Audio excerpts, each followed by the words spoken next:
Dans ce dernier livre, vous éreintez, l'air de rien, la critique, qui n'est plus ce qu'elle a pu être.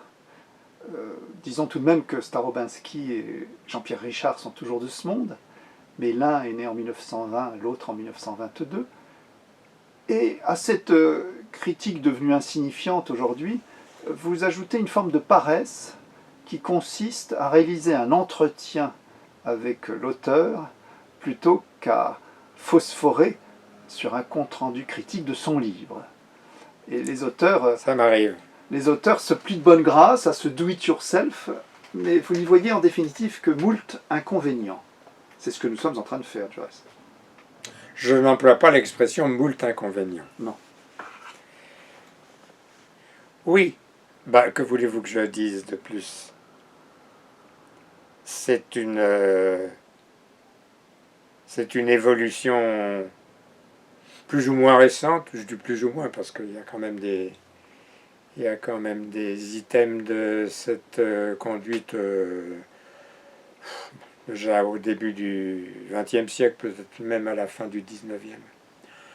Oui, non, mais je décris ce phénomène de façon un peu narquoise, parce que c'est ma tendance naturelle, mais je n'en fais pas un drame. C'est un fait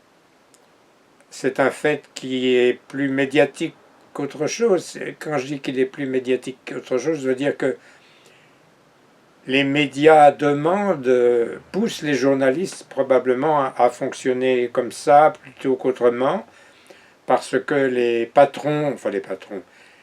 les managers des organes médiatiques pensent que ça fatiguera moins le public de lire un entretien, ou de ne pas lire d'ailleurs, c'est encore plus simple, de lire ou de ne pas lire un entretien que de lire ou de ne pas lire un compte-rendu critique. Donc, Coco, c'est bien gentil ton compte rendu, mais enfin, si tu pouvais nous avoir un entretien avec l'auteur, ce serait plus marrant. Ce serait une affaire d'acclimatation. La presse et les médias seraient devenus une sorte de vaste jardin d'acclimatation. C'est vous qui employez ce mot, hein. Oui, pourquoi pas, oui. Mais alors, pour vous, quelle serait la qualité première d'une critique, c'est-à-dire d'un compte-rendu critique digne de ce nom, s'il fallait trouver un adjectif? Mais il y est, l'adjectif. Critique. Oui. On ne peut pas dire mieux. C'est plutôt par une espèce d'extension qu'on a appelé critique des ouvrages. Mais auquel le mot critique ne s'appliquait probablement pas à l'origine.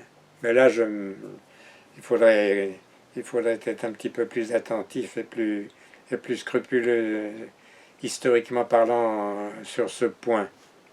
Mais ce que Thibaudet appelait la critique journalistique, là, ça fait deux adjectifs. Mais c'est-à-dire que ça fait deux adjectifs dont l'un est devenu du coup un nom. Quand on dit la critique journalistique, l'adjectif c'est journalistique évidemment, et critique est un nom. Mais le compte-rendu critique, alors là le mot critique redevient un adjectif, un compte-rendu critique, quelle est la qualité qu'on peut, je dirais pas exiger, mais qu'on devrait attendre d'un compte-rendu critique, c'est d'être critique. Et que veut dire critique? Ça veut dire qui exerce son jugement. Un jugement qui n'est pas forcément un jugement de valeur, mais un jugement de perception de ce dont il est question. En établissant une bonne distance et en pensant au partage possible aussi, non? Je partage, je ne sais pas, mais en établissant une bonne distance, oui, bien sûr. Bien sûr. Mais enfin, le compte-rendu critique, Dieu merci, n'est pas mort. Simplement, je je crois sentir, mais vous savez, je suis pas tellement partie prenante dans tout ça, mais je crois percevoir que la machine médiatique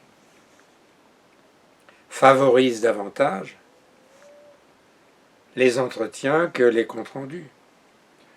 Au nom du partage, disiez-vous, les rédacteurs en chef ayant l'air de dire le public ne comprendrait pas. Le public s'ennuierait, oui.